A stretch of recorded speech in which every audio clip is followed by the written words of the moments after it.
voilà, grand soir, la liberté d'expression. Au nom des organisateurs, je vous souhaite la bienvenue à cette conférence. Je souhaite également l'agréable bienvenue aux 3 intervenants de ce soir qui ont accepté notre invitation. Je me présente, je m'appelle Jean-Mélie Nicali, je suis président des étudiants arabes européens des BLP. Du cercle des étudiants arabes européens des BLP. Cercle que je vais présenter en 2-3 lignes. Le CAE souhaite contribuer au développement de l'étudiant et à sa réussite à travers le parrainage ainsi que différentes activités ludiques qui ont une contribution sociale, culturelle, intellectuelle, sportive et autres.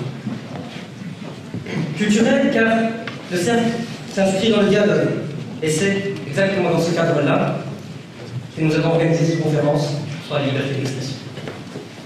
En effet, les attentats de Charlie Hebdo, le massacre de Libertachev, puis ceux de Copenhague, et ceux dont on parle moins qui ont touché la vie humaine des musulmans, ont ravivé les tensions identitaires qui aujourd'hui touchent de plein fouet notre société, et particulièrement les communautés juives et musulmanes.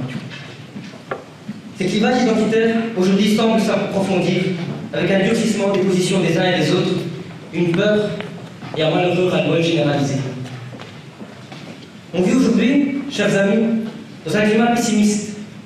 Chacun retranché dans sa communauté. Nous ne croyons plus la capacité de notre société d'être un lieu de dialogue et de bon vivre. Et chacun, pour une fois retranché, regarde l'autre, regarde sa dérive, avec une inquiétante indifférence.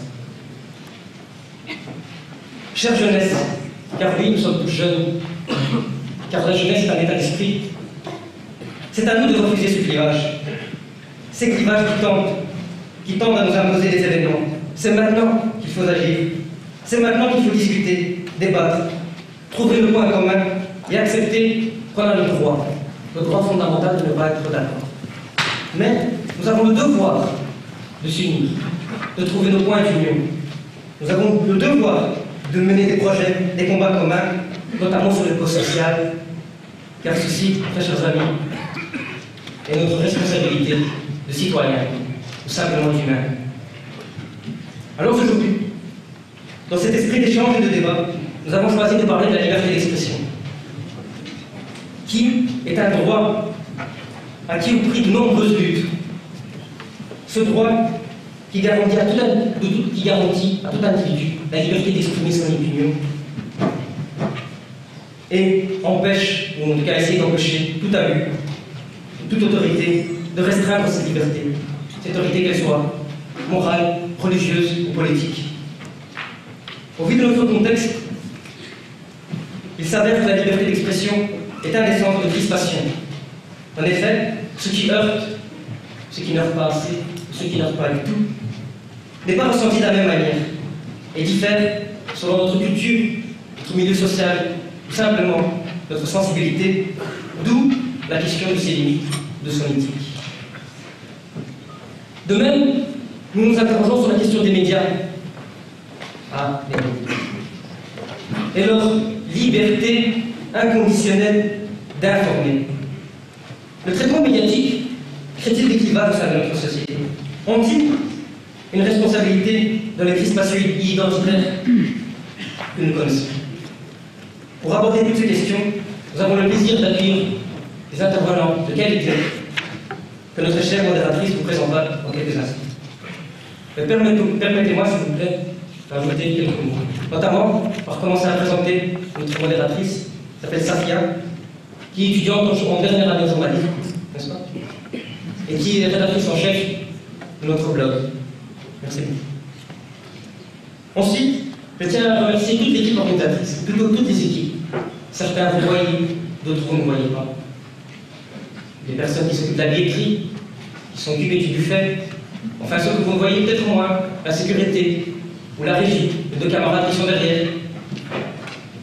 Et je tiens aussi à remercier une entité ou des responsables qu'on prend souvent pour acquis, c'est-à-dire notre ULB. Ce temple du libre examen qui aujourd'hui nous offre la possibilité de débattre et d'échanger nos idées malgré nos différences. Enfin, je finirai par paraphraser un homme disparu prématurément, homme qui s'est envolé selon moi trop tôt, qui disait que s'aimer, ce n'est pas se regarder l'un l'autre, mais regarder ensemble dans la même direction.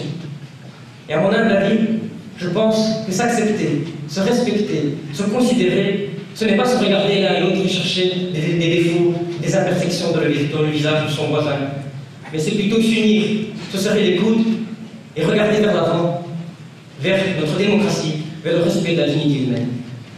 Repose en paix, cher Antoine Saint-Exupéry. Voilà, j'arrive à la fin de mon discours. Je tiens à m'excuser de me tenir d'une manière très ambitieuse devant vous, et en ayant un beau discours, des belles paroles sur l'amour et la liberté. J'espère, en tout cas, que dans cette salle, et j'en suis convaincu, il y a des gens dont l'expérience et les connaissances dépassent de loin les miennes. Et après l'intervention de nos invités, j'espère que vous, cher public, vous allez partager votre connaissance, votre expérience, afin que nous puissions sortir grandis. Je vous remercie pour ce beau discours. Je vous remercie à vous tous d'être venus aussi nombreux. Bien le bonsoir à toutes et à tous. Alors je voudrais, avant de commencer le débat, présenter les trois intervenants de ce soir. À ma droite, nous avons M. Pierre-Arnaud Perutti. Vous êtes secrétaire général de la Ligue des droits de l'homme. Et bien le bonsoir. Vous nous parlerez de la liberté d'expression et d'un point de vue juridique et son importance en Europe et à l'international. Je vous remercie d'avoir accepté notre invitation et de vous être déplacé ici à l'UBS. On m'entend en fait. Je rigole. À sa droite, nous avons M. Jean-Jacques Gessler. M. Jean-Jacques Gessler, bien le bonsoir. Vous êtes professeur de déontologie journalistique ici à l'ULB. Et vous nous parlerez donc de la déontologie des médias et de la liberté d'expression étant l'âme du journalisme. Et enfin, je donnerai la parole en troisième et dernier lieu à M. Patrick Ramadan. On ne présente plus, bien bonsoir. Mais je vous présente quand même.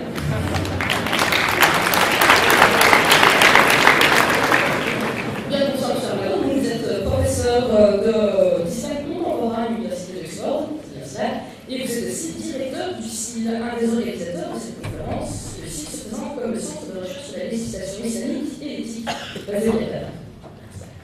Et vous parlez donc de la liberté d'expression dans l'islam. Merci, bonsoir à tous. Avant de parler du droit, même peut-être dire que la liberté de pensée et d'expression, évidemment, c'est fondamental pour toute personne humaine, pour tout individu. Si on retire à un individu le droit de penser, il n'y a plus vraiment de raison d'être dans sa vie. Donc, inhérent à la nature humaine, et la liberté de penser est tellement inhérent à la nature humaine que le droit en a fait un droit absolu. Ce qui est un rare droit absolu en droit international des droits de l'homme.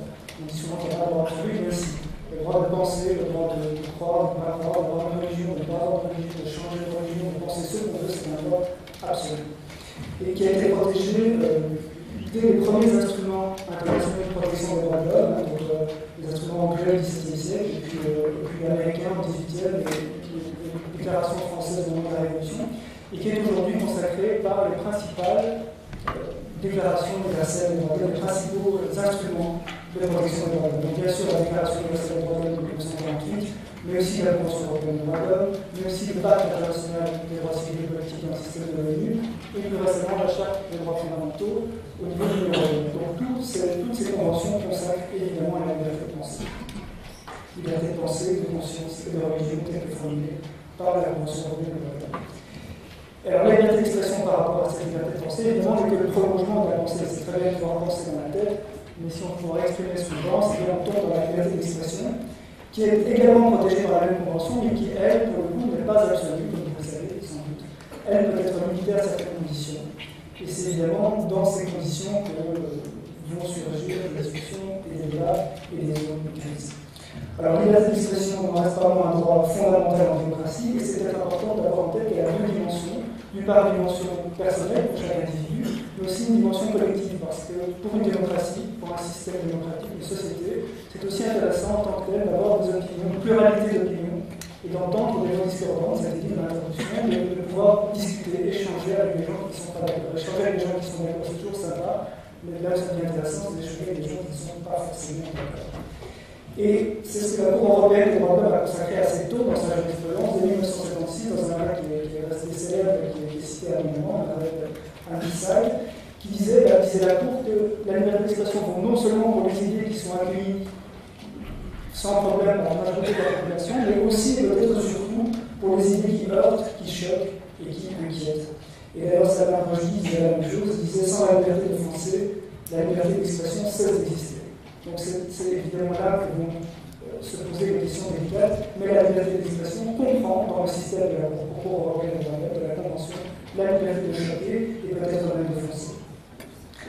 Donc la Cour européenne a consacré un régime extrêmement protecteur de la liberté d'expression en tant que tel, et a fortiori pour les caricatures ou les satires qui comportent une dimension politique, et a fortiori quand elles sont publiées dans la presse. Et là, vous avez l'intersection, le croisement, si vous voulez, de trois régimes de protection. On va revenir après sur le régime de la presse. D'une part, la liberté d'expression en tant que telle. Ensuite, la protection de la satire, dans l'expression politique, qui est une protection particulière aussi parce que, dit la caricature, la satire, intrinsèquement dans son ADN, forcément, c'est fait pour choquer, pour faire rire, et donc se moquer de quelqu'un. Et puis, évidemment, la liberté de la presse, et la Cour, fort heureusement, protège très fortement la liberté de la presse dans le système européen au sens Conseil d'Europe. 47 États, effectivement. Donc, régime très protecteur, mais qui ne veut pas dire qu'on peut dire tout et n'importe quoi, et c'est là qu'arrive la question des limites. Et la Convention elle-même prévoit, la Convention européenne prévoit des limites, alors ce sont les limites classiques, je ne rentre pas dans le détail maintenant, donc ça va être prévu par la loi, ça doit poursuivre un but légitime, et ça doit être nécessaire dans une société démocratique, c'est-à-dire proportionné par rapport à l'objectif poursuivi. Ce sont des conditions classiques de restriction des droits dans le système de la Convention. Alors, en gros, c'est quoi la limite à la liberté d'expression si on les synthétise aujourd'hui? C'est d'une part tout ce qui touche aux individus, tout ce qui touche à l'injure, à la diffamation, à la vie privée. Et si on pense aux communautés dans leur ensemble, c'est tout ce qui touche à l'incitation à la haine, à l'incitation à la discrimination, et dans certains systèmes en France notamment, tout ce qui touche au négationnisme. Je laisse de côté tout ce qui est image, vidéo, pornographique et autres, il y a plein de choses à voir avec ça. Alors voilà, donc, un droit très fortement consacré, des limites qui sont strictement encadrées. Tout ça, a priori, est assez peu contesté en Europe aujourd'hui, si ce n'est à la marge, je vais y revenir. Mais ce n'est pas forcément le cas dans tous les pays du monde. Vous savez, il y a un certain nombre de pays où vous risquez votre vie, où le mauvais traitement, de la torture ou de l'emprisonnement, si vous tenez des propos qui déplaisent au régime. Il y a des pays en Afrique, au Moyen-Orient, en Asie, et il y a un certain nombre de pays qui sont très très problématiques du point de vue de la liberté d'expression. L'Europe est dans le mais ça n'empêche pas des problèmes en Europe aussi, et des zones grises, et notamment, on reviendra certainement sur la question du blasphème tout à l'heure, mais vous devez savoir qu'en Europe, il existe encore des États qui pénalisent le blasphème, notamment en Grèce. Il y a pas plus tard que l'année passée, il y a quelqu'un qui avait posté une caricature sur Facebook, qui a vu la police débarquer chez lui, et qui s'est fait inculper, puis condamné pour avoir moqué un homme sur Facebook, condamné à une peine de prison avec sursis, certes, mais condamné quand même. Donc on peut dire que les pays européens ne sont pas tout à fait exempts de reproches sur ce question-là non plus, même si évidemment on n'est pas dans le même degré de gravité que dans d'autres pays de la République. Alors, plusieurs éléments, évidemment, mettent tous ces beaux principes à l'épreuve, en particulier depuis quelques années. Et dans ces éléments, j'ai envie d'en pointer trois ce soir, et ça lancera une partie de la discussion. Je me tiens essentiellement à la France et à la Belgique, mais il y a d'abord un certain nombre de personnages assez médiatiques et assez maîtres dans l'art de la provocation. Avant que je nomme, vous avez certainement en tête Dieudonné, Éric Zemmour, Alain Soral, qui testent les limites du système et vont véritablement dans la provocation chercher, pour les raisons qui leur appartiennent, tester, voir jusqu'où ils peuvent aller ou ne pas aller, et cherchent à remplir, en tout cas, sans même se prononcer sur le contenu, remplir une autorité qui est assez bien contestée. Ensuite, on a aussi des groupes religieux extrémistes. Je n'ai pas du tout les religieux en même des groupes religieux extrémistes qui s'offusent, qui se disent offensés, qui parlent de blasphème régulièrement à l'occasion de la sortie d'un film, d'une affiche, d'une pièce de théâtre. Alors on a vu qu'en France, on a plutôt été confronté à des groupes religieux catholiques et extrémistes qui ont acheté des pièces de théâtre, qui ont parfois réussi à obtenir la déprogrammation de pièces dans le festival, mais aussi certains groupes religieux musulmans, certainement. Juifs moins, mais il y a eu des cas aussi. Troisième élément, la lutte contre le terrorisme, peut-être, je vais vous dire, les dérives de la lutte contre le terrorisme qui ont fait passer une série de lois depuis le 11 septembre 2001 aux États-Unis d'abord et puis en Europe, qui ont eu des effets sur la liberté d'expression. Je pense par exemple à la Belgique qui a introduit un nouveau délit dans le code pénal d'incitation indirecte au terrorisme, un délit inutile, extrêmement flou et qui potentiellement est aussi une limite à la liberté d'expression. Donc tous ces éléments, terrorisme, propos extrême et critique, personnage médiatique, provocation, se sont évidemment retrouvés totalement télescopés par l'affaire Charlie Hebdo et je suis certain qu'on aura l'occasion de revenir dans la discussion. Alors quelques exemples, je vous parlais de Calamite et de zone grise, puisque les principes on va bien en place, mais quand même en Europe, on a des discussions intéressantes, et pour dire aussi que les solutions qui ont été données par la justice sont parfois évidemment contradictoires, et très variables, et donc très refluents à la critique d'une certaine manière. Alors, premier cas d'exemple, parce qu'on en a beaucoup parlé, donc je vais pas évoquer, c'est évidemment le Dieudonné. Dieudonné qui avait une série spectacle depuis fort longtemps dans une série commune en Belgique et en France. Et vous le savez, le système grosso modo en Belgique et en France, en Belgique, les communes sont chargées de la sécurité et de la tranquillité publique au nom de la police administrative et donc peuvent éventuellement, dans certains cas extrêmes, interdire un spectacle. C'est un arrêté qui doit être pris par les collègues de l'administration. En France, c'est éventuellement le préfet qui peut prendre ce genre d'interdiction. Le principe reste évidemment à la liberté d'expression, évidemment, et donc ces exceptions doivent être strictement interprétées et les communes, quand elles interdisent, doivent justifier deux éléments. D'abord, qu'il y a un risque grave pour la sécurité et la tranquillité publique, mais un risque grave avéré, pas simplement une suspicion, on pense qu'il y a une manifestation, une contre-manifestation, ça ne suffit pas. Il faut vraiment qu'il y ait un risque grave.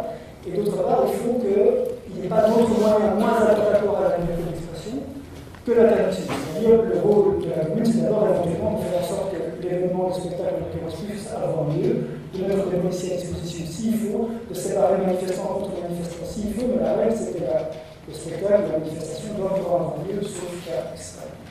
Et donc face à ça, on a eu un cas, pour ceux qui s'en souviennent, en 2009 en Belgique, où 2009 ont déjà donné un spectacle dans une salle à Saint-Josse, qui s'appelle Liberté d'expression, ça ne s'invente pas. Et la commune de Saint-Josse avait pris un arrêté d'interdiction du spectacle au motif que Dieudonné, pour des précédentes représentations du même spectacle, avait tenu des propos jugés offensants par une grande partie de la communauté juive, voire même une grande partie de la communauté au-delà.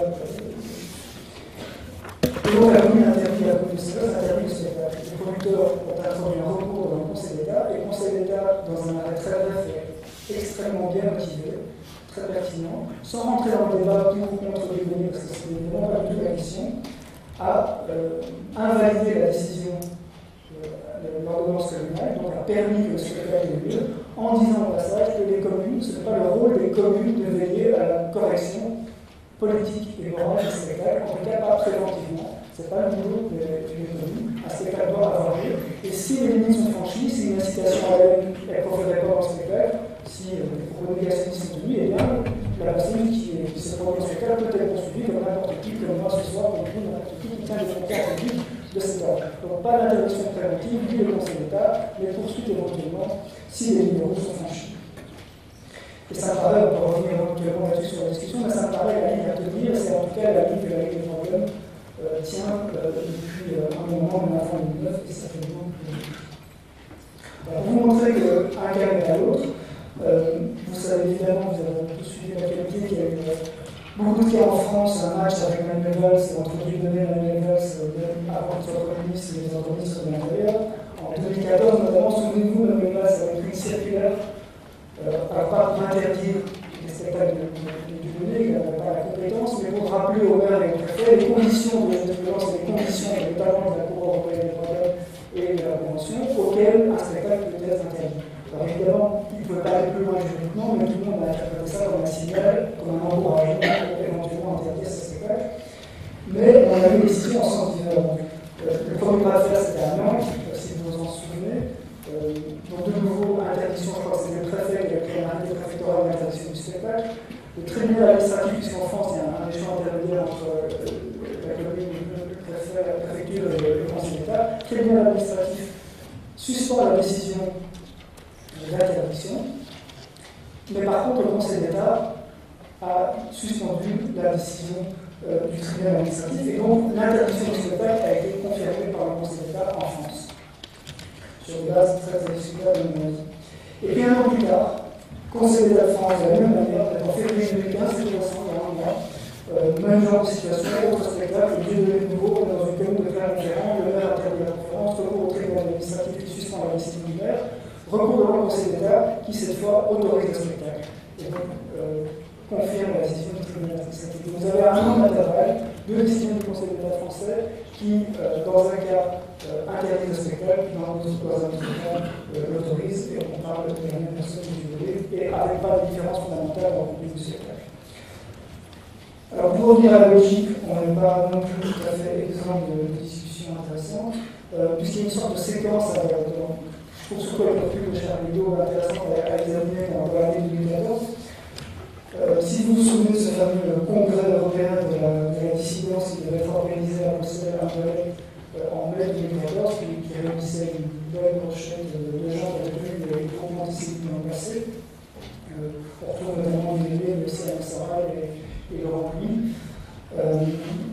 Ce congrès européen de la dissidence avait été interdit par la commune d'Anderlecht, sur le base de niveau qu'il est difficile de juger pour le coup, puisqu'ils avaient invoqué des informations de l'OCAM. L'OCAM, c'est l'organisme belge qui cherche à analyser la menace terroriste en agrégeant différents sources de renseignements et de police. Et donc, c'est des informations sur la public. Donc, la commune dit que ce rapport de l'OCAM, cet organisme, ils ont interdit le spectacle. Voilà, sans avoir des éléments difficiles de juger, mais en même temps, il y a des manifestations contre les manifestations qui ont lieu. Effectivement, il y a un peu de rappel sur le web, difficile de se prononcer. Autre cas qui est peut-être problématique, rappelez-vous, c'est la forme musulmane de Bruxelles en 2014, où d'ailleurs je pense que la président était présent. Et c'est arrivé à Soulagan, un homme public politicien extrêmement médiatique et certainement aussi controversé, qui a été invité par cette forme musulmane, qui avait un visa en règle, et puis qui a été, peu de temps avant, interdit à ce territoire pour des propos antisémites effectivement très condamnable, qui avait tenu quelques mois avant, pour lequel il s'était excusé. Alors je ne juge pas le contenu des propos, mais le fait qu'il s'était excusé. Contenu qui reste évidemment très discutable, c'est vraiment des propos qui cités à elle, mais en même temps, il n'y a pas d'infraction qui a été commise sur le territoire belge, et donc si on reste sur le principe de pas d'infraction à pays, il n'y avait pas forcément de raison de l'interdire, même si, tenant des propos éventuellement condamnables sur le sol belge, il pouvait poursuivre quelques personnes de tous les tiers. Voilà, de nouveau, l'OCAM, le ministre de l'Intérieur, a invoqué des éléments de sources de renseignements, de sources policières qu'on n'a pas, auxquels moi je n'ai pas accès. Donc, difficile de se prononcer de manière effective, mais ça va être une question parlementaire pour avoir accès à ces éléments et pouvoir juger de manière plus informée.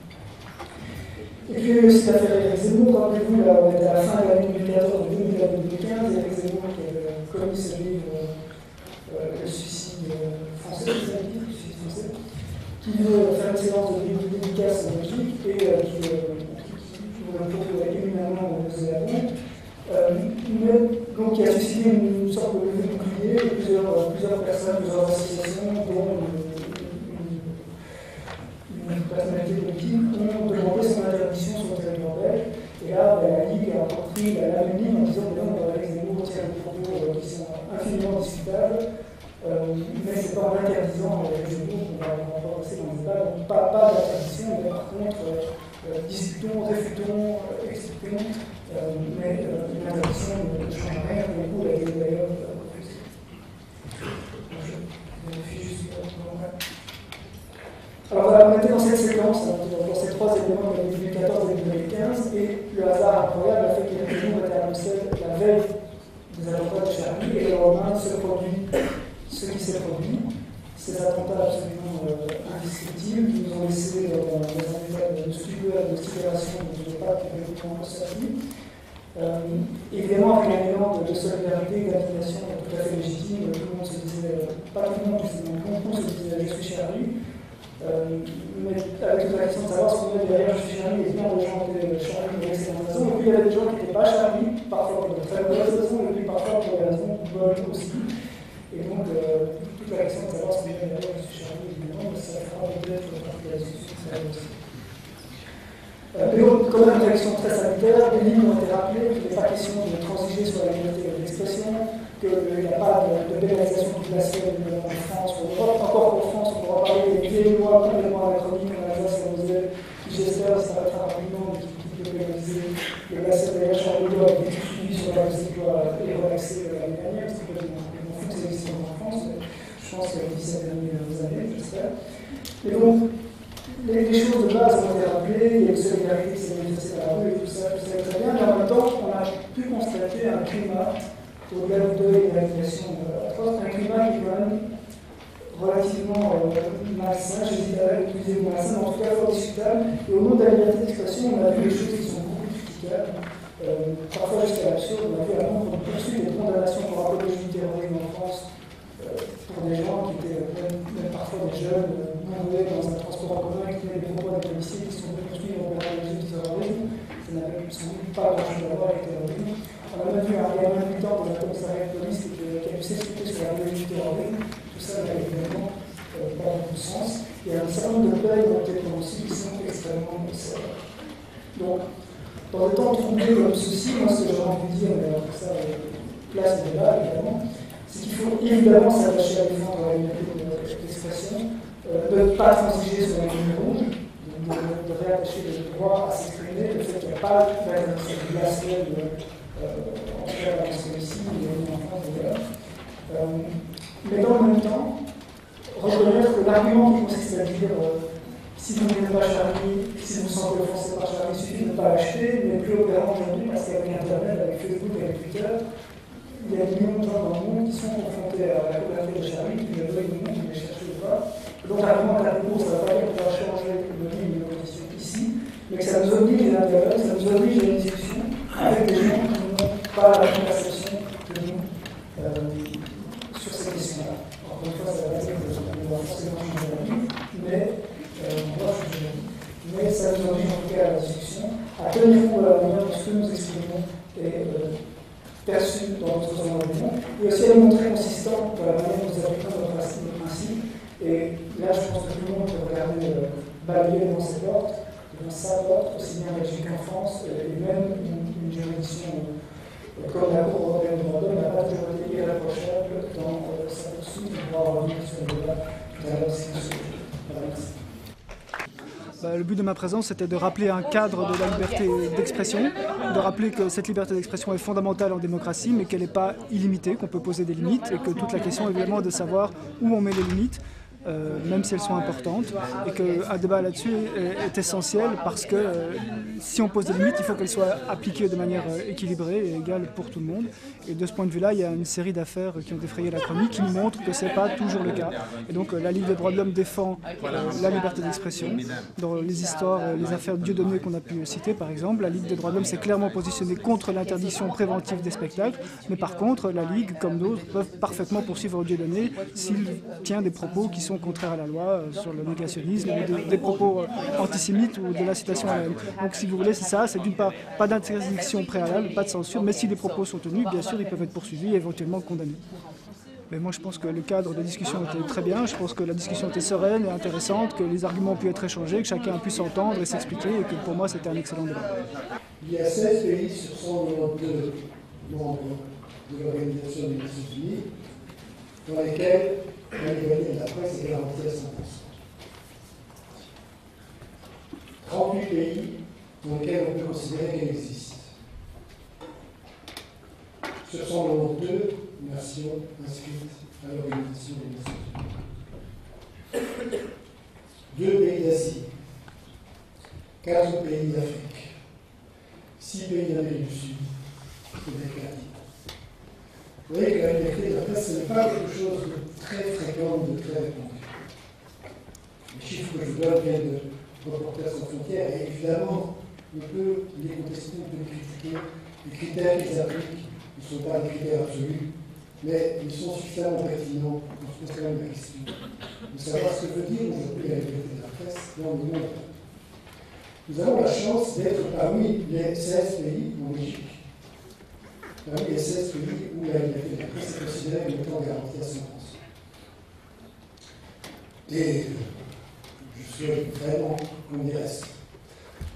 Même s'il y a parfois des tentations pour restreindre cette liberté, notamment du côté de la classe politique. Alors la liberté de la presse, c'est quoi?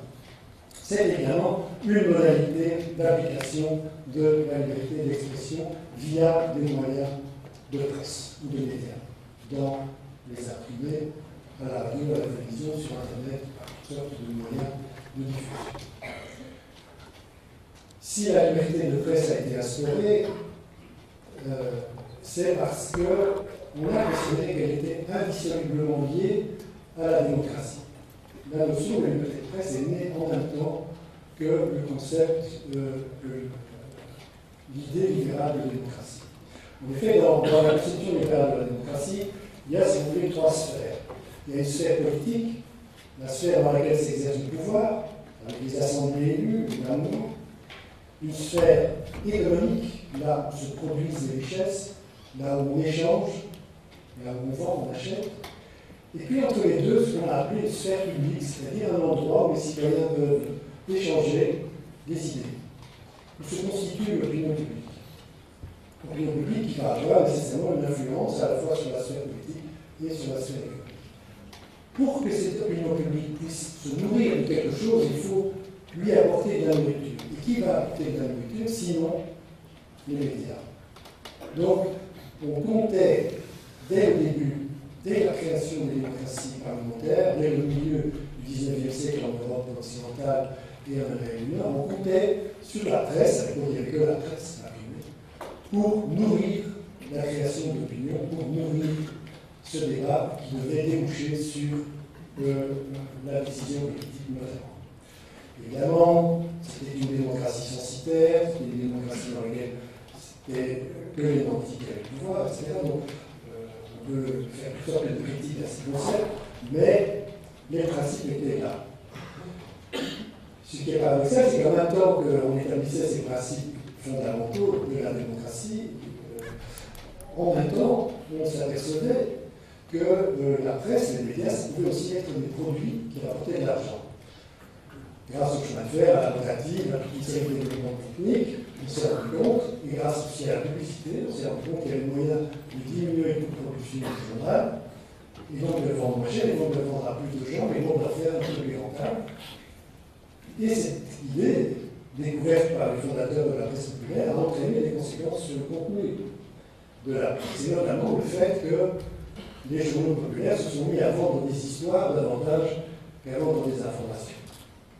Au début du XXe siècle, William Randolph Hearst, qui était le grand magnat des médias américains, celui qui a inspiré Citizen Kane, Orson Welles, disait à ses journalistes: ne laissez pas la vérité vous priver d'une bonne histoire. Voilà, on est là aujourd'hui. C'est-à-dire que les médias ont à la fois une valeur d'usage, cette valeur d'alimenter l'opinion publique, d'alimenter le débat, d'être la nourriture de la démocratie, mais aussi une valeur d'échange, comme on dit dans l'économie marxiste, c'est-à-dire des produits qui sont vendus, achetés, qui ont une certaine valeur, et qu'on va essayer aussi de vendre au plus grand nombre avec des stratégies de marketing qui contribuent évidemment à faire en sorte que le tirage soit le plus élevé possible, que l'audience de la chaîne soit la plus élevée possible. Alors la démocratie est étroitement liée donc à la liberté de la presse avec toutes les réserves et toutes les limitations que je viens de vous exprimer. La démocratie est aussi effectivement l'existence d'un marché. Il n'y a pas de liberté de la presse, il n'y a pas de déontologie des médias, par exemple, dans les pays où il n'y a pas de marché, où il n'y a pas d'acheteur pour les journaux, où il n'y a pas de publicité pour financer les chaînes, où les médias sont soit entièrement entre les mains des États, soit tellement pauvres, tellement minimes, tellement localisés, qu'ils n'ont aucun rôle, aucune influence, et c'est le cas dans beaucoup de pays du Sud notamment. Et pourtant, cette liberté de la presse, elle est une valeur au nom de laquelle, par exemple, 61 journalistes ont été tués l'an dernier dans le monde. Et effectivement, entre la liberté de la presse et la conception qu'ont les journalistes de leur rôle, il y a une très étroite parenté. La plupart, une enquête a été faite par l'association des journalistes il y a 2 ans, et en Belgique, francophone, et à 95%, les journalistes estiment qu'ils ont un rôle social à remplir. Ils ont cette fonction d'alimenter l'opinion et de constituer la nourriture de la démocratie. Mais dans les conditions quotidiennes d'exercice du métier, il y a des contradictions qui s'imposent et parfois des frustrations énormes. Ici, nous ne sommes pas menacés de mort, comme on l'est par exemple en Syrie, en Ukraine, en Irak, en Somalie. Mais nous pouvons être, en tant que journalistes, menacés de contraintes, d'être contraints de faire des choses pour lesquelles nous n'avons pas eu la vocation de faire ce métier. Alors, comment la garantie de la liberté de la presse se présente-t-elle? Eh bien, elle est dans la Constitution en Belgique, dans la Constitution de 1831. Article 25, la presse est libre, la censure ne pourra jamais être établie. 50 ans plus tard, donc la Belgique était quand même un pays comme cela. Parce que ce n'est que 50 ans plus tard que la même idée a été reprise dans une loi sur la presse en France, en 1881. Cette idée qu'il ne peut pas y avoir de censure préalable de l'État sur ce qui va être diffusé, elle est évidemment fondamentale. Qu'est-ce que ça veut dire? Ça veut dire que personne ne surveille ce que vous allez publier. Deuxièmement, vous devez être libre de tout dire, mais évidemment, vous ne devez pas dire n'importe quoi impunément. C'est-à-dire que vous n'êtes pas libre de commettre des délits par voie de presse. Ici, il y a des limites à la liberté d'expression que Claire Arnaud vient d'exprimer. Ces limites sont évidemment les mêmes en matière de presse et de médias. Il y a aussi des limites à la liberté de la presse, et essentiellement les mêmes que les limites qu'on peut imposer à la liberté d'expression, c'est-à-dire la diffamation, la calomnie, l'injure au niveau des personnes, et au niveau de la communauté ou de la société, l'incitation à la haine, l'incitation à la discrimination, l'incitation à la violence. Ce sont des délits. Ce sont des délits qui sont poursuivis, mais toujours a posteriori. C'est-à-dire, on ne peut pas poursuivre un journal avant qu'il ait publié un article. On ne peut pas poursuivre un journaliste avant qu'il ait parlé, avant qu'il ait écrit. On ne peut pas poursuivre un site internet avant qu'il ait mis quelque chose en ligne. C'est toujours après qu'on constate si le délit a été commis.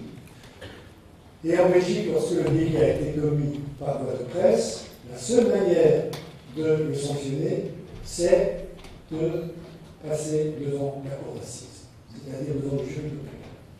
Il faut organiser une cour d'assises pour constater un délit en matière de presse, sauf dans un domaine. L'incitation à la discrimination et à la haine pour des raisons de nationalité, de religion, d'ethnie, etc. Ce délit-là est correctionnalisé, c'est-à-dire qu'il est passible du tribunal correctionnel, tribunal de pénal. Si vous vous sentez offensé, vous avez aussi une autre possibilité, c'est d'intenter une action au civil, pour dommage intérêt. Toute personne qui cause un dommage à autrui doit réparer ce dommage, article 1382 du Code civil. Donc vous pouvez demander des dommages intérêts, et c'est une menace qui parfois est très, très efficace contre les journalistes lorsqu'on les menace de poursuites pour dommages intérêts qui peuvent atteindre parfois des sommes assez faramineuses contre les journaux, contre les médias. Il y a une autre manière aussi de réagir lorsque on a le sentiment d'avoir été victime d'un abus de la part de la presse, c'est de demander un droit de réponse. En Belgique, le droit de réponse est très large. Il est ouvert à toute personne physique, pas une personne morale, pas une société, pas une association, à toute personne physique qui est mentionnée, simplement citée dans un article de presse imprimée. Ça, c'est pour la presse imprimée. Dès que votre nom est cité, explicitement, ça vous ouvre le droit à demander un droit de réponse, qui ne peut pas excéder 1000 mètres d'écriture, ou le double de l'espace qui justifie le droit de réponse, il doit être rentré dans un certain délai, qui ne peut évidemment pas comporter lui-même des délits ou des atteintes au droit, ou qui doit avoir, bien entendu, un rapport direct avec le texte incriminé, mais enfin, dès que votre nom est cité, vous avez un droit de réponse. En matière audiovisuelle, c'est un petit peu plus restreint. Il faut être mis en cause.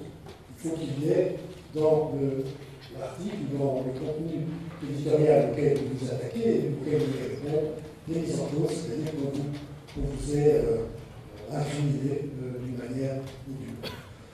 Alors ça prouve que la liberté de la presse n'est pas totale, même dans les pays où elle est considérée comme appliquée à 100%, comme par exemple la Belgique. Reste encore toute une série de cas où il n'y a pas de délit, où il n'y a pas de calomnie, où il n'y a pas d'injure, où il n'y a pas de diffamation, où il n'y a pas d'incitation à la haine, où il n'y a pas d'incitation à la discrimination. Alors dans ces cas, qu'est-ce qu'on peut faire? En Belgique, on a instauré un système qui est nouveau, qui s'appelle l'autorégulation. L'autorégulation, c'est un système de juridiction morale, si vous voulez. C'est-à-dire que les éditeurs, les journalistes et les représentants de la société civile, comme on dit, c'est-à-dire les représentants de nous tous ici, se mettent ensemble autour d'une table, créer un organe qui peut recevoir des plaintes et qui confronte ces plaintes avec les règles qui sont établies en matière de déontologie journalistique. Ça existe dans une trentaine de pays d'Europe, ça n'existe pas en France, par exemple, parce qu'il a été très difficile de faire avancer cette idée dans le milieu constitutionnel français. Et donc, quand on estime qu'il y a eu atteinte à la déontologie journalistique, même si on n'est pas directement impliqué ou concerné, même si on n'est pas directement visé, on peut porter une plainte devant le Conseil de déontologie journalistique qui a par ailleurs édicté, publié un code de déontologie journalistique qui donne les grandes lignes. Les grandes lignes, c'est toujours les mêmes. Respecter la vérité, ne pas porter atteinte aux droits des personnes, s'informer et informer de manière loyale,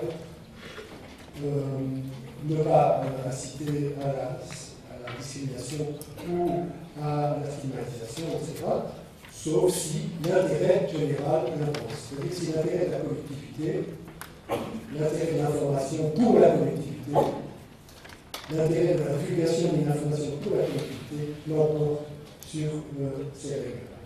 Maintenant, en ce qui concerne évidemment le sujet de ce soir, on n'est pas dans la déontologie de l'information, on sort de l'information.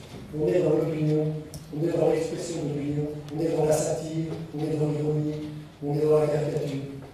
Et là, on est dans un domaine beaucoup plus délicat, parce que la caricature, la satire, l'ironie, ça suppose une sorte de contrat-lecture entre celui qui s'exprime et celui qui reçoit le message. Il faut qu'il y ait une connivence, il faut qu'on partage les mêmes codes, il faut qu'on se comprenne. Si on n'est pas initié au langage de la satire, de l'ironie, de la caricature, on ne comprend pas et donc on est exclu, on se sent exclu et on est exclu de la communication du message. L'ironie, c'est extrêmement subtil.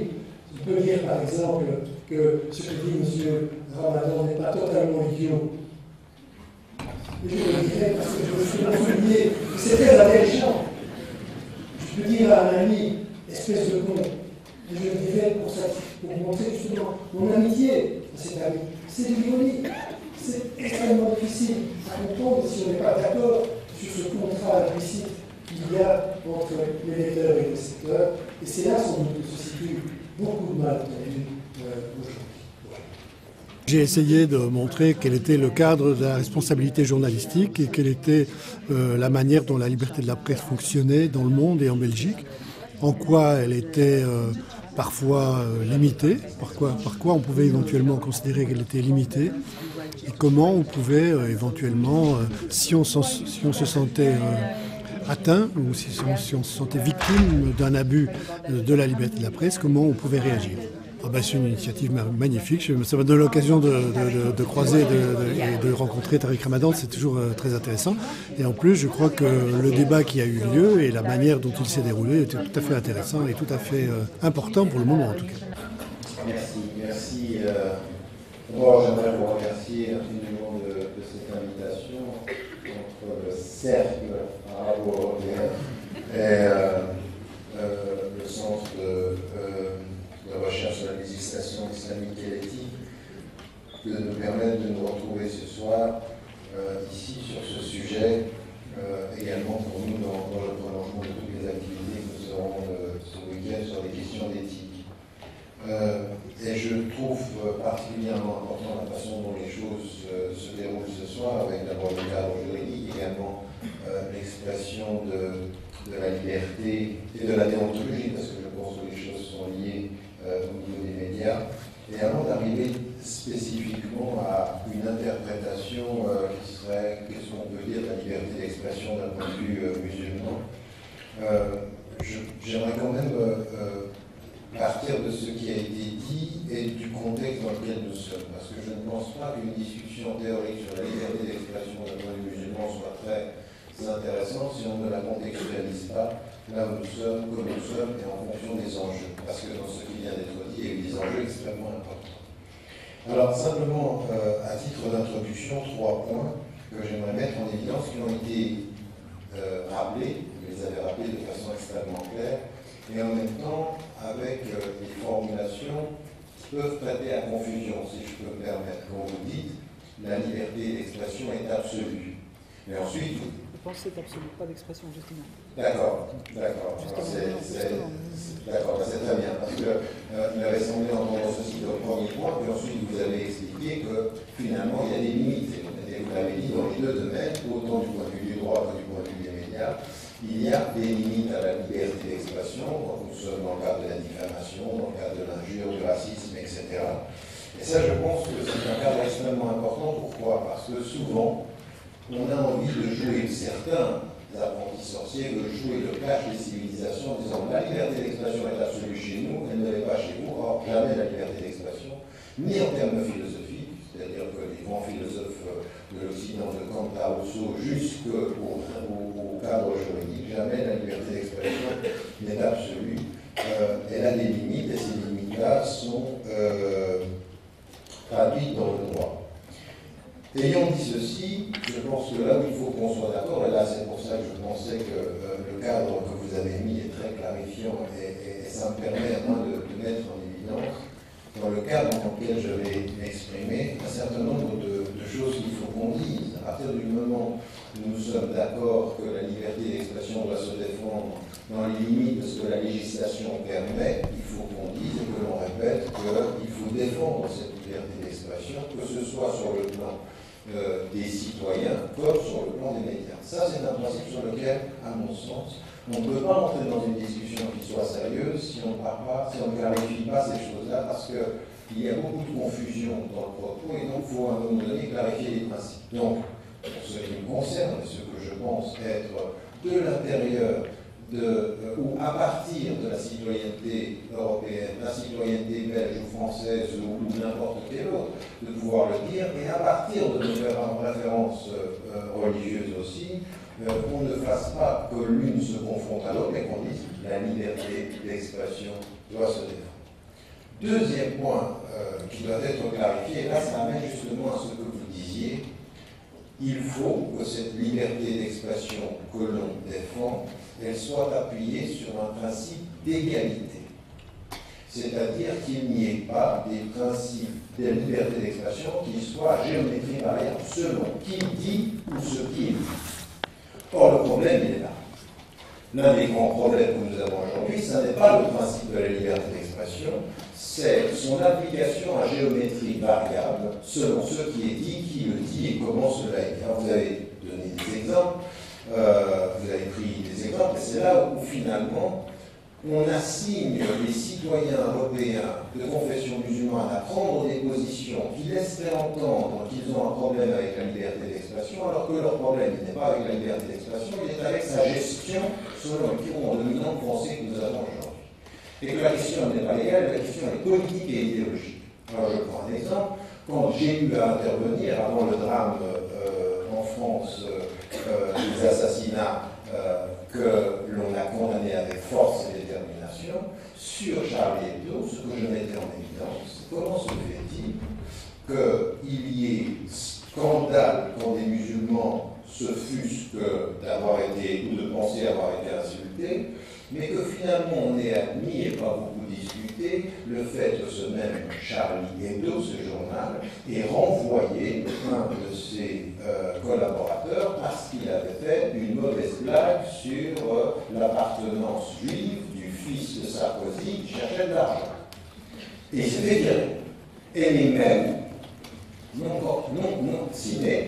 mêmes, non pas des juristes, non pas des hommes de droit, non pas des personnes qui parlent de la déontologie, mais des intellectuels et des politiques nous ont dit une chose et son contraire. C'est-à-dire que quand il s'est agi de l'islam et de l'offense, on dit mais on doit avoir le droit de foncer, donc ils ont appelé le droit. Et les mêmes, ils disent ah mais on ne peut pas tout dire. Enfin, je ne vais pas vous citer les noms de ces intellectuels dont la caractéristique particulière est d'être en contradiction avec eux-mêmes et avec fierté. Donc, ça c'est un élément majeur du débat. Parce que c'est là où il faut qu'on rentre du droit à la question politique et idéologique. Il ne faut pas qu'on se mente, il faut qu'on mette aussi dans les temps des hypocrisies de ce qui est dit. Deuxième élément, qui est particulièrement important, et là vous y avez fait référence, et de ceci, moi j'ai pu prendre des positions sur le fond du discours de Dieudonné qui était extrêmement ferme, mais je ne peux pas être d'accord qu'on lui interdise de s'exprimer au nom de ce qu'on nous dit être aujourd'hui. Attention, atteinte potentielle à la formule, à la sécurité publique. Et on entend, alors là pour le coup, un avocat qui fait plus de l'idéologie que du droit, comme Carcel, qui dit publiquement, et vous savez ce qu'il faut faire, il faut aller mettre du désordre, parce que ça nous donne le droit légalement de l'interdire. Donc il faut des manifestations devant pour qu'il y ait pour que les tribunaux puissent considérer qu'il y a un trouble à l'ordre public, pour que la décision du ministre de l'Intérieur et de la préfecture soit justifiée sur des bases légales. Mais c'est une perversion totale du rapport au droit. Pourquoi est-ce que je vous dis ceci? Parce que dans ce pays, ici en Belgique, comme en France, on a interdit certaines salles en disant atteinte à la sécurité, voilà. Comment ça à la fin mais j'invente avec ça parce que. Et ça fait 25 ans que je parle, c'est jamais arrivé, mais au nom de la question de la sécurité, les infractions, ou si vous voulez, les distorsions du droit existent. Donc, moi, je veux bien qu'on ait un discours légal qui est nécessaire, parce qu'il clarifie, mais à un moment donné, il faut s'apercevoir que les politiques sont en train de l'utiliser et que nous sommes dans un vrai problème. C'est-à-dire que le problème, c'est affirmer le droit et la nécessité de l'égalité de tous devant le droit. Et dans ce que vous dites, qui est très important, dans les pays où il y a une liberté de la presse qui est presque absolue dans le cadre des limites du droit, le problème, il n'est pas simplement ceci. Il y a à un moment donné des choses que l'on connaît, on ne va pas se cacher. Il y a une vraie liberté de la presse. On sait aussi qu'il y a à se poser la question de savoir qui parfois détient et possède ces moyens de presse. Il y a de l'économique derrière l'informatif et le médiatique. Et pas simplement ceci, il y a des raisons d'État.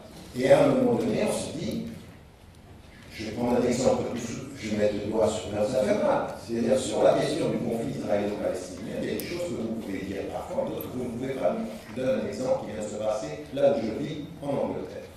Un journaliste est en France et vient poser une question à une personne qui est en train de soutenir l'élan national du 11 juin. Et il pose la question, pourquoi est-ce que vous êtes avec? Je suis pour la liberté d'expression. Et il lui dit, d'où venez-vous? Et la personne dit, je viens d'Israël et je soutiens. Le journaliste pose la question, vous soutenez la liberté d'expression, mais dans votre pays, en Israël, les Palestiniens n'ont pas vraiment le droit à l'expression. Il travaille à la BBC. BBC, c'était quand même, pendant longtemps, la référence de... Enfin, c'est ce qu'on conseille. L'information objective. Il a été sommé de s'excuser et relever de sa fonction. Attendez. Et ça doit être un des aspects qu'il a rencontré avec moi. Bref, ça se passe presque la même chose aussi, il y a un vrai problème. Ça est d'accord, dans la deuxième catégorie. Mais franchement, si on devait faire regarder ce qui se passe en France ou ce qui se passe en Belgique, on a un vrai problème, c'est-à-dire qu'il y a des choses que l'on peut dire. Je veux bien qu'on rappelle le principe, mais on sait tous aujourd'hui qu'il y a des sujets qui sont extrêmement sensibles. Vous les touchez, vous pouvez sortir du jeu de la liberté d'expression. Et donc, moi, je pense que c'est aussi ça qu'il faut qu'on mette en évidence, parce que de là où j'ai envie de m'exprimer, c'est quand même dans ce cadre-là. Et ce cadre-là qui n'est absolument pas clair pour la liberté d'expression. d'expression, la question de la propriété des moyens d'expression, la couverture des événements. Et puis le troisième élément sur lequel j'aimerais dire aussi quelque chose, c'est que il faut que nous défendions le droit. Je pense que vous l'avez rappelé de façon extrêmement claire dans vos exposés complémentaires. Je pense que dans la situation dans laquelle nous sommes, justement par rapport à tout ce que je viens de dire, on ne peut pas s'arrêter sur un discours légal. À un moment donné, il faut un discours citoyen du bon usage de ses droits. Je pense que c'est ça la question éthique, qui a été la question déontologique. D'ailleurs, ce que vous avez dit à la fin correspond exactement à ça, du bon usage de ses droits. Parce que c'est légal, c'est une bonne chose de le faire, si à un moment donné, nous n'avons pas une responsabilité citoyenne, humaine aussi, à considérer ce que l'on dit. Tout en disant et en rappelant, ça ne peut pas vouloir dire qu'on ajoute des lois qui interdisent de parler, mais que l'on éduque à essayer de vivre ensemble de ce point de vue-là, sans que cela veut dire que nous allons contre la liberté, mais plutôt de son bon usage. Je fais la différence entre du bon usage de la liberté versus la censure. Je m'oppose à n'importe quelle loi qui interdise, d'ailleurs ces lois que certains veulent ajouter sur le blasphème, je n'irai pas dans ce sens-là, mais je pense qu'il faut plus d'éducation à la gestion de cette liberté-là. Ayant dit ça de ce point de vue-là, et ça nous amène à la citoyenneté de ceux qui sont souvent assignés à devoir se dire est-ce que vous êtes pour, est-ce que vous êtes contre. Je crois que j'ai fait 12 interventions médiatiques, je les avais comptées, dans l'univers francophone. Je n'étais pas du tout assigné à la même chose dans l'univers anglophone. Dans l'univers francophone, j'ai fait 12 interventions. 11 fois, on m'a demandé « êtes-vous Charlie ?» Implicitement, c'était « si vous n'êtes pas Charlie, c'est pas net. » Mais bon, systématiquement, je répétais avec beaucoup de patience, c'est toujours avec le sourire. Si Charlie, ça veut dire ça, ce que vous avez dit exactement. C'est-à-dire, si Charlie, ça veut dire liberté d'expression, s'opposer au meurtre, oui, mais si vous voulez que je soutienne l'humour que je trouvais détestable et que je n'aimais pas, vous ne pouvez pas me demander d'être pour que j'ai le droit d'avoir une appréciation de l'humour. Ce n'était pas facile quand vous êtes. Alors, quand j'ai la possibilité de le dire à la télévision, ça, mais quand on s'en prend à des jeunes de 8 ans, je me rends compte l'état d'hystérie qu'une société atteint quand elle va poser la question à un jeune de 8 ans, savoir pourquoi il ne fait pas la minute de suite, est-ce qu'il est Charlie? Ça ne peut pas, il y a un vrai problème. Donc de ce point de vue-là, moi ce que j'aimerais c'est rentrer dans cette discussion-là, en sortant de cette assignation-là, mais aussi de poser la question de savoir en tant que citoyen, quand on a une référence musulmane et qu'on sait qu'on va être assigné, quel type d'attitude on peut avoir, c'est ça finalement vous me posez comme question sur laquelle j'aimerais répondre, il reste 6 minutes si j'ai bien regardé, et donc je vais essayer d'aller. La première des choses qu'il faut remettre en évidence, c'est qu'il faut qu'on soit critique de ce point de vue-là, c'est pour ça que je suis très content que vous ayez fait une liste. À partir d'un certain moment, il faut que la conscience musulmane contemporaine ait le courage éthique de dire que dans pratiquement la totalité des sociétés majoritairement musulmanes, la liberté d'expression est la monnaie absente. Ça n'existe ni sur le plan politique, ni sur le plan médiatique, ni même sur le plan religieux. Et que de ce point de vue-là, on ne peut pas blâmer le monde. Il faut avoir un regard critique sur ce qui se passe dans les sociétés majoritairement musulmanes. Ça n'est pas forcément du point de vue religieux, c'est utilisé par des dictateurs, c'est instrumentalisé par certains, comme c'est instrumentalisé par certains référents ou certaines autorités religieuses qui empêchent la parole. Donc on a une instrumentalisation politique, ce sont des dictateurs, donc nous ne devons pas parler de la liberté de l'humour, il n'y a même pas la liberté de penser, donc il n'y a même pas la liberté de s'exprimer. Dans la majorité des sociétés majoritairement musulmanes, avec des variantes, bien entendu. Quand je parle des sociétés majoritairement musulmanes, je ne parle pas du monde arabe. Je parle de l'Asie, je parle de l'Afrique. Et là, il y a des sociétés dans lesquelles il est plus facile de s'exprimer. Ce n'est pas toujours le cas, mais il faut qu'on puisse le dire. Deuxième des choses sur laquelle j'aimerais beaucoup insister, c'est qu'à partir du moment où on dit qu'on est pour la liberté d'expression, il y a aussi une éthique de la citoyenneté. Il y a quelque chose qui est particulièrement important. Je pense qu'il faut s'équiper par rapport à cette question de la liberté. Et je dirais qu'il faut s'équiper de 3 choses qui me paraissent importantes.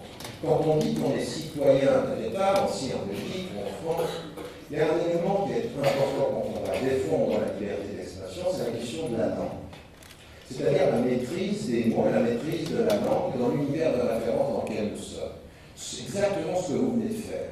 Si vous me dites sans que je vous connaisse, je que je suis un con, je ne suis peut-être pas forcément un con sympathiquement. Maintenant, dans l'univers de référence, quand on est de connivence, le mot qui peut être une insulte est un mot qui peut avoir plus d'affection que l'insulte. Donc les codes d'une société, c'est très important, c'est pas rien. Car à partir d'un certain moment, les codes d'expression, il faut les maîtriser, on ne peut pas sortir du code, on ne peut pas prendre les mots sur le sens premier, parce que le sens culturel, le sens implicite, le sens figuré sont dans la connivence.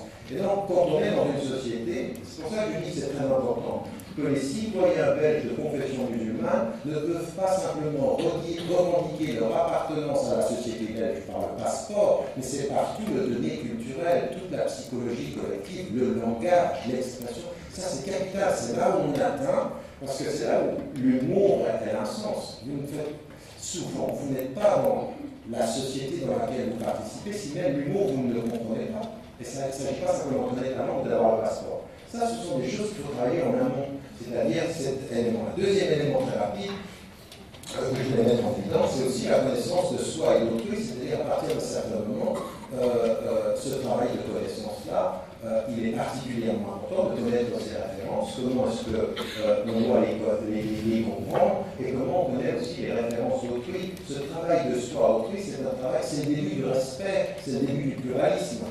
Parce que le pluralisme, c'est pas un cadre légal. Le pluralisme, c'est un cadre légal qui permet l'interactivité positive entre les citoyens. C'est un travail de connaissance, de soi et d'autrui. Donc ça, c'est aussi un élément qui me paraît. Et c'est pour ça que là, je vais aussi jusqu'à la notion de respect. Alors je sais que, encore une fois, je pose le principe du point de vue du droit qu'il faut la liberté d'expression, du point de vue civique, du point de vue du vivre ensemble, je pose la notion de respect. Et je vais tellement loin que quand je reviens en référence musulmane, j'ai un verset qui me vient à l'esprit et qui dit quelque chose de particulièrement important. Là, de subbu alladhina yad'una min dunillah fa yasubbu Allaha adwan bighayri ilm. N'insultez pas. Là, de subbu alladhina yad'una min dunillah, c'est-à-dire n'insultez pas ceux qu'ils invoquent en dehors de Dieu. Fa-yasubbu Allaha adwan bighayri ilm, c'est-à-dire qu'ils vont finalement vous insulter Dieu sans connaissance. Mais qu'est-ce que ça veut dire ce verset? Il est en train de dire à la conscience spirituelle, vous êtes responsable de la réaction que vous induisez par les propos que vous tenez. Et donc ça veut dire qu'il y a une éducation spirituelle, intellectuelle, à dire il y a le droit, et puis il y a la façon de faire. Oui. Mais ce propos-là, il n'est pas forcément lié à s'adapter à ce que les gens font. C'est pas parce que les gens nous insultent qu'on les insulte. Là, le verset dit le contraire. Si on vous insulte, dépassez l'insulte et n'allez pas vers l'insulte qui induirait une autre insulte. N'entrez pas dans ce jeu-là. Et ça, c'est important.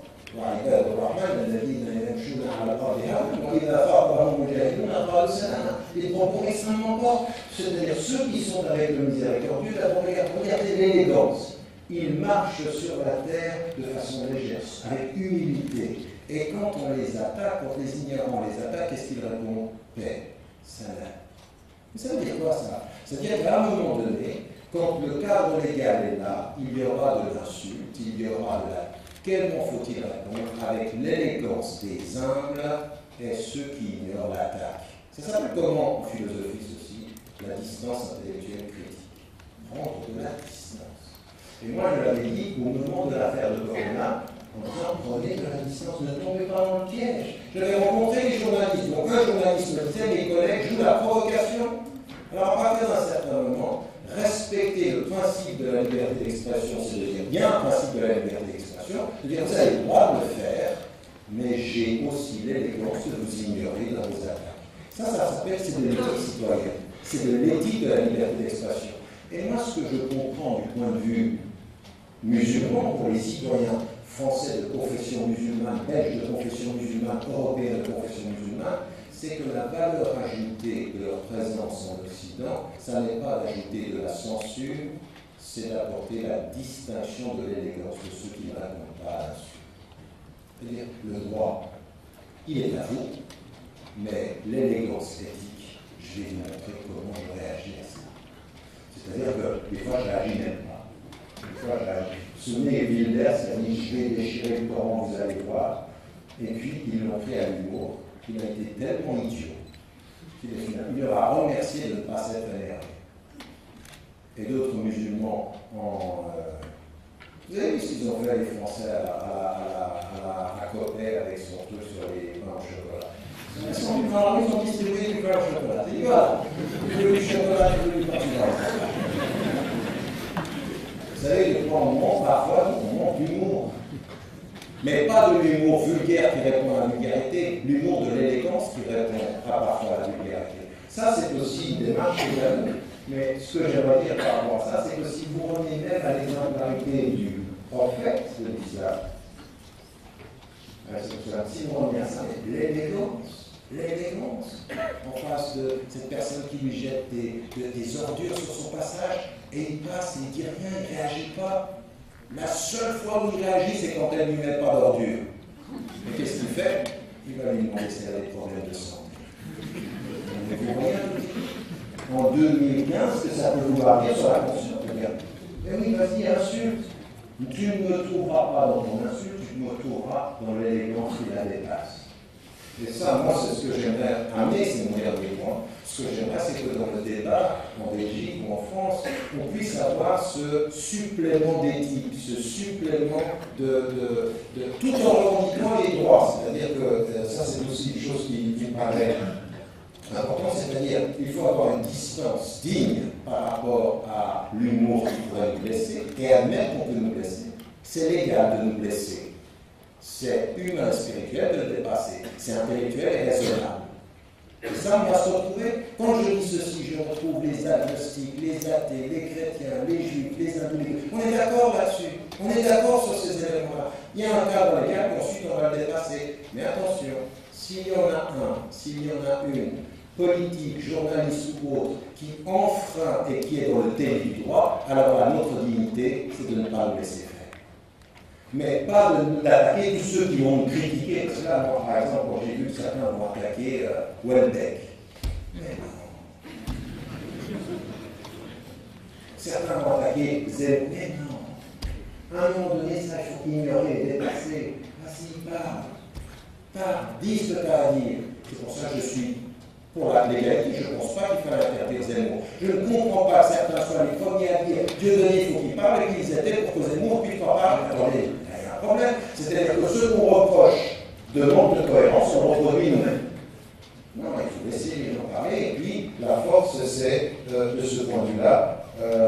Donc, ça m'amène à dire à la fin de cette rencontre que ce qu'on a entendu là, ça permet de clarifier les termes du débat. Ça ne clarifie pas forcément le cadre dans lequel nous sommes, avec lequel, comme vous l'avez dit, vous avez dit les deux, il y a un problème, il faut qu'on aborde ces questions de fond.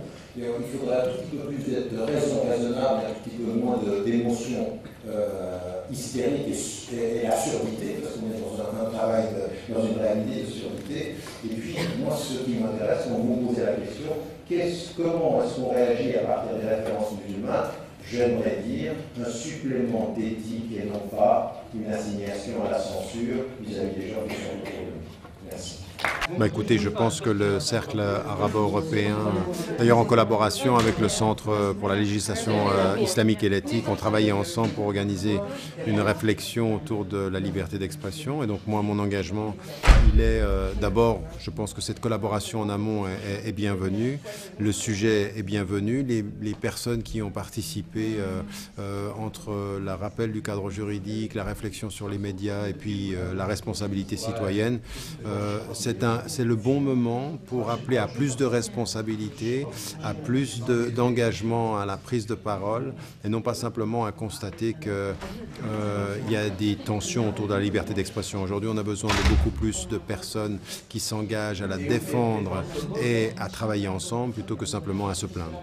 Je pense que c'est une très très bonne initiative. Je vous connais depuis longtemps, je connais le cercle depuis des années et je pense que cette présence à l'ULB, cette présence au niveau académique est très bienvenue, surtout si on ouvre le champ à la réflexion comme une valeur ajoutée et non pas simplement de répéter le propos courant, mais d'appeler les gens à réfléchir davantage et plus loin, de se réconcilier avec un certain nombre de valeurs et d'accéder à plus de complexité.